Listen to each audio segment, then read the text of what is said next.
Proudly brought to you by Total Quartz Lubricants.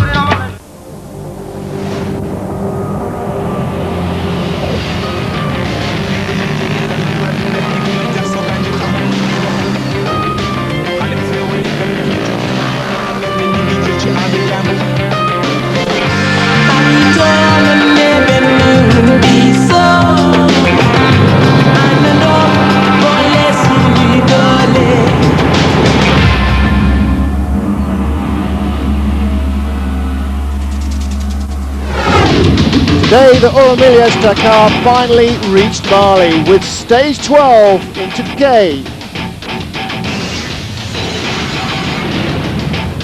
It wasn't the longest stage on the event, but it was one of the trickiest in terms of navigation. Almost all the top riders got lost. And the superstars on four wheels weren't averse to the odd U-turn either.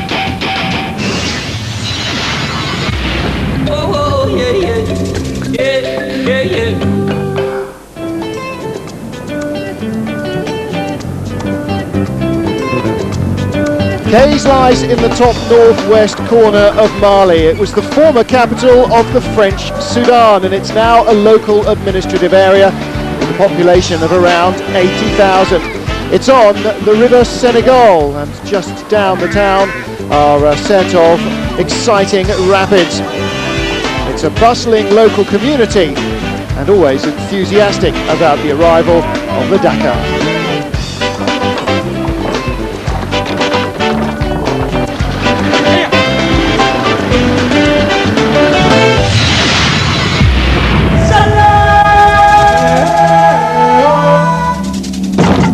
Stage 12 in Mali offers 257 kilometres of fast, twisty and sandy tracks.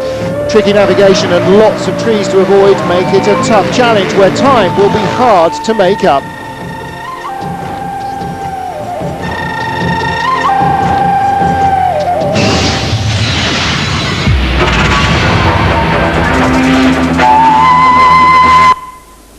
Well, the day started with a bizarre story for Paul Anders Olivazeta. On the liaison section, he ran into an unusual problem. A four-legged woolly one. He hit a sheep in the road. By the time he woke up, he said there was nothing there but the mess that the sheep had left. It had run off, but he and his crew had to fix the bike in a hurry. He said, I can't believe it. They came across the road out of nowhere, and I couldn't avoid them. Crashed and had to wait for the truck to help me fix the bike. So hopefully we're going to make it to the start of the stage in time, but I can't see them anywhere now. The sort of drama that everybody can do without at the beginning of their day, but at least it made a tale to tell, not even in the bar with your friends back home, but pre-stage starts with his friends on the Dakar. David Castor looking for tales and evidence.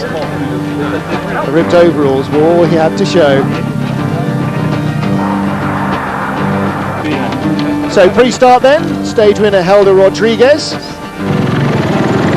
Ready to get things underway, Mark Coma, the man in the lead of this event.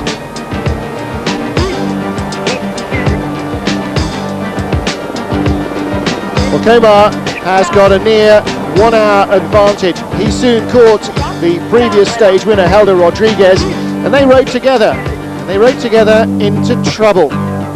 David Castor, the man who's organised the route on this year's Dakar, does like to play a little devilment occasionally. As a former bike competitor himself, he knows the tricks of the trade. Just occasionally he sows the seeds of doubt. Today was one such day, and it wasn't just Coma, and it wasn't just Rodriguez that fell into it either. Before they got to the first passage control, the top 11 riders on the stage had all found themselves meandering about in rural Mali.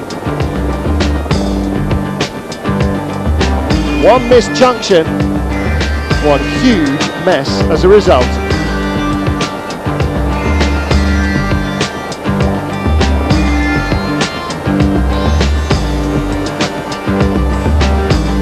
So many tracks out there in the savannah, but picking the right one within 1 or 2 degrees is very tricky indeed. In addition, unlike the last few days, we're no longer in the wide open desert. There's plenty of vegetation, scrubby though it may be, to obscure the view. And undulating hills certainly didn't help. In the end, Cyril Desprez was the best finisher of the lead lost group. The lost sheep came home in 13th position, 15 minutes behind the eventual stage winner. Mark Comer, 17 minutes behind, so he lost 2 minutes of his 54-minute lead to Desprez. And Chris Blaze, the American rider who's battling for 3rd place with Castor, he lost a further 6 minutes to his 19th position. Underneath the banyan tree, the locals sheltered probably smiled up their sleeves. Eventually, they made it to the refueling point, not before time.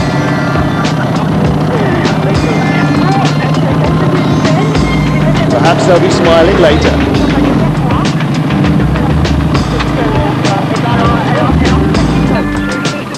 So with all the lead group refueling and lost and making repairs, preparing notes certainly didn't help clear up the mist surrounding the lost part. Mark Homer says, we came across the river, we were looking for where a track forked by a tree, and navigation was a bit tricky today. Of course, they were men, otherwise they might have stopped and asked. So away they went from the refueling then, with Isidre Esteve right up at the front of the queue. Over the last few days, he said, a number of niggling problems have made it difficult for him to fight for the win. Today, plenty of dust to ride through, passing only really possible if the rider in front made a mistake. He made a few and let others by, and they in their turn made a few and let him by. But on these fast, sweeping, sandy stages, with all the trees around, the riders really had to keep both eyes on the track, and navigational errors were always waiting for the unwary. But Esteve came out on top, winning the stage on his KTM.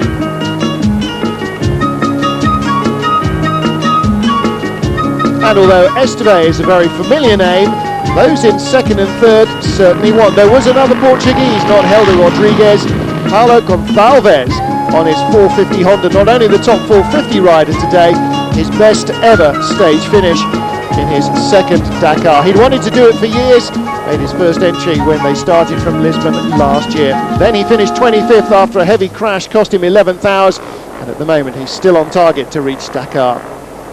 3rd and the best ever Dakar rider from Poland, or the best result on a stage at any rate, Jacek Szaszor on his 660 KTM. He was just 4 minutes behind Esteve in elevated company and thrilled with his position. South Africa's Tom Klassen, a plumber, won his 4th position on the stage here. It's his 2nd Dakar, last year his very first. He says if he ever wins a stage, he'll dedicate it to friend Elmer Simmons, who was killed earlier in this year's event. And Fabien Planet, the top rookie, 5th position here. Of course, he gained his free entry to the event by winning the Dakar Challenge contest. He is really proving that he was the right man for the job. And the day ended sadly for the Gauloise KTM team, and particularly for Frans Verhoeven. The Dutchman crashed, lost in the dust, dislocating both shoulders. Heroically, he pushed one of them back into position, left by himself, then waited for the medical crews.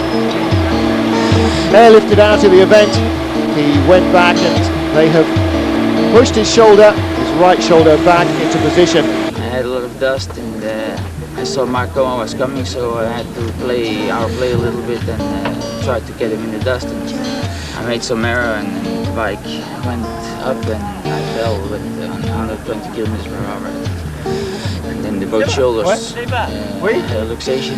I managed to get back the left one myself, but the right one I didn't manage to stop. A tough way to end his rally.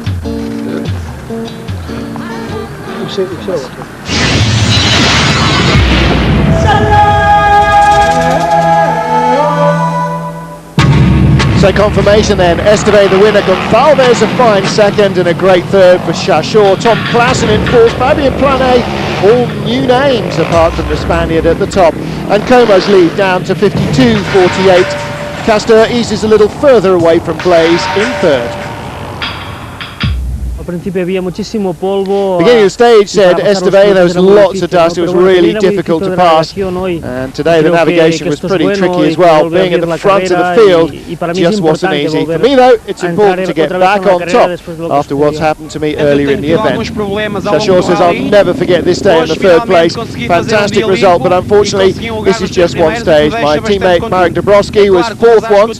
Maybe it might have been a little better if I hadn't stopped to help Verhoeven after his accident. I had to lift his bike and help him. I activated his distress alarm. Looked like his collarbone was broken, but I just had to stop. To jest super czas, ale bez podniet, bo to jest tylko jeden Suffered some problems during the rally and finally today had a trouble-free day, managed to finish in the top three. Problems I had earlier affected my chances in the rally, so now I'll try and make up some good results in the final stages. Odpaliliśmy balizę i on chyba ma złamany obojczyk. No trudno zostawić kolegę, który jest na trasie. Après le CP, j'ai perdu un tout petit peu la After piste. CP came past me, he hesitated a little because he was afraid maybe that I might attack him. It was a good day for riding, a good day for rally raiding, and also a day that showed the respect, I think, between the riders on the piste, and that's an important part of this event. Un respect mutuel, quoi, qui est important aussi sur la piste.